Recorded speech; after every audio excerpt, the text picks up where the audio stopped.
Good morning. Good morning. It's Kaylin with Remax Real Estate Center. And Lisa with Global State Mortgage. Yes, we're practicing our homecoming court poses today. Yes. Yes.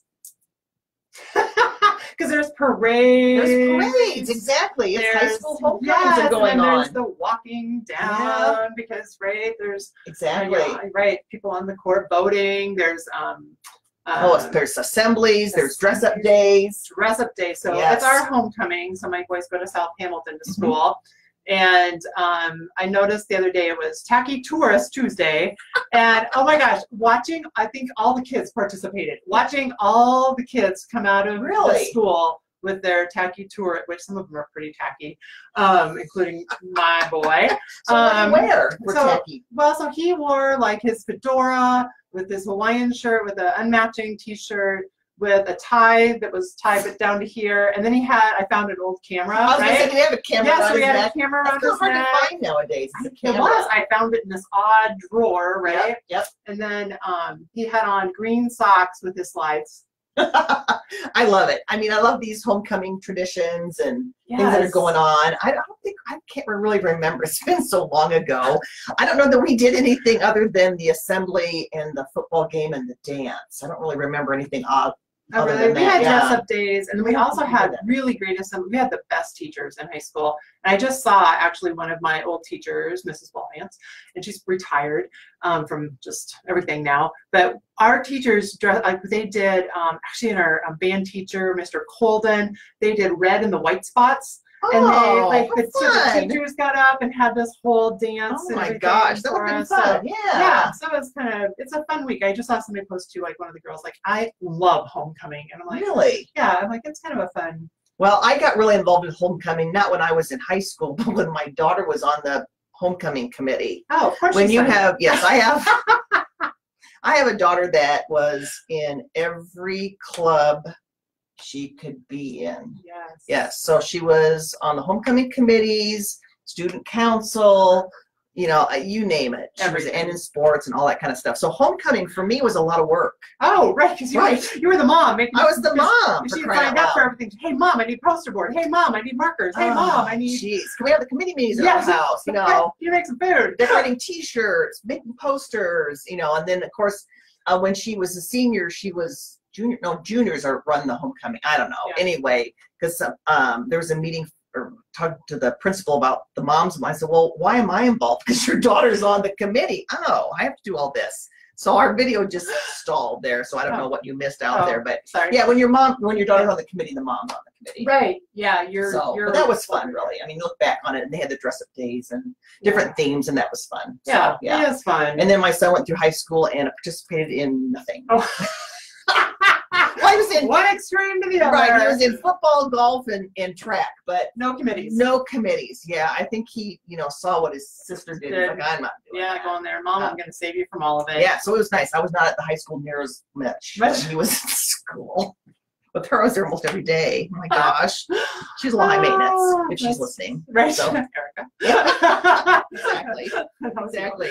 So yeah, so homecoming is fun, and you kind of know what's going on, and so what is with this box, Lisa?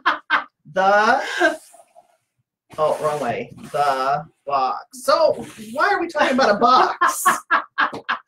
So as you can tell, this is, Amazon got the arrow, right? Everybody probably all knows the little arrow, right? They do. And the box. And have you ever gone, whether you've ordered something or you're at the store, and then they kind of look at you like, this isn't going to fit, right? Right. What you want, not going to fit. It's awkward. Right. It's not quite the right shape. It doesn't work the way you want it. It doesn't work the way you want it. Right. So it's not going to work for you. Right. Well, so in the loan business, there are nice little products, right? Yes. They're offered that they're super convenient. They're really nice, and just things, right? Everything about your profile, everything right fits in the box. Right. So a 30-year, 20% down fixed loan is in the box. It's in the box. 3.5% down FHA in the box. Yes, kind of. It's like standards aren't set in the box, but that is in the box. It would fit in the box. Right. So what if I don't fit into that box? So if you don't fit into the box, okay, we have programs, and I just don't think people realize all the programs that are out there for somebody who doesn't fit in the box. Let's see. See what doesn't fit in the box. Ooh, a bank statement loan. What is that all about? So if you are somebody who is self-employed, sometimes your taxes do not really show what you make. And so there is a program called the bank statement loan. And I mean, right, it's a lot of paperwork because I need your bank statements and all of them, but we're looking at deposits. We're looking at different things like that to actually develop your income. So if you are self-employed, I mean, this is just one product for that self-employed person that doesn't fit in the box. You're gonna, I should have another something that you fit outside of the box. Okay.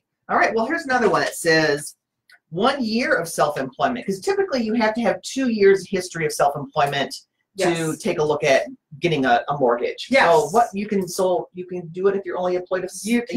There's a program out there that say you had a career and I just had a person ask me about this. So say you were working at a landscaping company, right? And now you've gone out on your own, started your own company, and you've been in it for a year, but not 2 years. Okay. So there is a program out there that we can do that you're in it for not 2 years, but that's really helpful because there's a lot of people that are considered self-employed, like hairstylists. You know, as well. Like there's a lot of landscapers. There's a lot of contractors. There's a lot of realtors. That were really self-employed. You are. And so if you're 1099, so people say, no, I'm not self-employed. I'm 1099. I'm like, well, you're self-employed. Yeah. Right. Or you, in other words, you own your own business. You own your own business. Exactly. You're not having somebody take taxes out, and you're having to do that. Okay. Ooh, here's a tough one for outside the box. Ooh, lower credit scores. Lower credit scores. So I think there's a little bit of a misconception out there that I need to have this credit score to qualify. Okay. And so whether you're looking at some government products going down to a 580 credit score, and they're kind of even, I just heard at our last meetings that we might be going down to a 550 credit score on some products.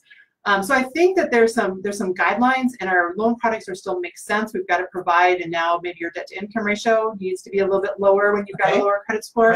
But there's some options out there for you. Even if you're looking in the jumbo, those higher priced homes with a higher price loan amount, you still don't have to have perfect credit. There's some options out there for you to get a loan. So your credit score, you should look.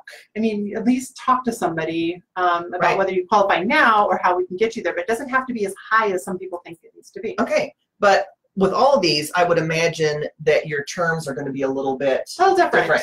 Your interest rate's going to be a little higher. Is that correct? Could be. Yep. So risk. So your interest rate and your risk all kind of go together. Exactly. So you're probably not going to get the lowest interest rate with these, but there are options for you. Well, and so if you can get into some of these products and then maybe we improve your, depending on what rates are, you can refinance. There's different options. But if the payment works for you, and right now it gets you into something maybe now rather than as prices go up and rates go up, it helps. Exactly. So investment properties. Ooh, investment properties. So you want to buy an investment property. Yeah, so investment properties, we don't do zero down like some of the infomercials, but you can do lower down with a single family house. And then some people think once they own 4 houses, now I've got to do a commercial loan. You don't. You can once you get into that number 5 investment property, there's a little different parameters, but still super doable, and you can still do a 30-year fixed on an investment property even after that 4th one. And so that's good advice too. Yeah, which is a little because a lot of people, it is, and a lot of people are looking at that as part of their retirement portfolio as investment properties. Yes. Ooh, medical profession, starting your residency or your first job, because I would imagine they have a lot of student debt. So you're just coming out of your residency. You've got to, you're actually a doctor now. You are. You're going to start your first job. And you've gotten that job. You want to buy a house, right? And so we typically know that in that medical profession, the income that you are going to receive is greater than some of the other jobs. But yet you're starting off with a lot of student debt. So this program is awesome. That addresses that student debt and addresses even like this is future income that's coming in. So it's really a good program. Yeah, because this really can be because when you're in your residency, you're probably, you're not 21. Right. So you've been around a while. You might already have a family. Yes, a So lot you of need a people have a family with you. family. Yeah. Yeah, and so medical profession, just so you know, Mhm. is our doctors, and you're actually practicing medicine. Mhm. Your dentists and your veterinarians are all Okay. in the medical profession. So if you have a doctor in that name, come But see us. Right, but you can't be like a doctor of psychology. Okay, gotcha. Medical doctor. Medical Sorry. doctor. Yes. You can't be like a doctor of paleontology, like Ross on Friends or something. Right. Yeah. Okay. All right. So manufactured housing, that always comes up when we're looking at homes that are manufactured housing. Nothing wrong with the house. Nope. It's just a different type of construction. So sometimes in loan programs, that can be an issue. It is. It's an issue for a lot of people. Mhm. And so we have conventional options, FHA options, low down payment options Okay. for a manufactured house. But it does put it outside the box Okay. because there's a few different engineering, structural engineer certs that have to Right. happen. But don't just back away from it because it is a manufactured house. So Okay. there's definitely options out there for it. Perfect. Okay. Ooh, renovation loans. So you're buying something that is structurally sound, but needs a few things. So can you borrow money to get that fixed up? You can. Oh, that's so nice. Which is so nice because you do it within your first loan. So it's not Okay. like buying the house and then having to figure out, oh my gosh, where am I going to get the money to renovate this house? right. It's all incorporated in it. I've actually seen a few houses on the market lately that are just really outdated, like Mhm. really outdated. And they're just sitting there because of that fact. Right. So you come in, there's the conventional renovation loan and there's an FHA one, but you come in and you close on the house as a purchase and then that renovation is done after. Okay. So it's an awesome product. And I wish more people kind of would be like, oh yeah, because the value has to come in, right? Mhm. We do all Right. that ahead of time with the appraisal to make sure it's all coming in like it should. But it's a really great option that I think a lot of people don't think about Right. when they're walking into a house. So here's a question I do have with this, though. Yeah. The renovations have to be done by a licensed contractor, correct? They do. You can't go in and do them yourself. That is the one thing. Yeah, because we want to make sure as the loan, right? We're still backing that loan, Right. so we want to make sure it gets done. Right. That's actually the biggest thing, Yeah. and that it gets done correctly. Right. You don't want me going in there and changing out the electrical box or anything Right, like that. because you haven't fixed your TV yet. So. I haven't. No, I have not. It's talking about ghost TV, but I did put together a do-it-yourself assembled lamp yesterday. Oh, good. But that's Yes. not construction, so All right. she's good. I can't undo it. Yeah. Okay. Ooh, this is interesting. Asset utilization. I think you typed that wrong. It should be Oh, I PRON. did. There's a Okay, typo don't show there. anybody.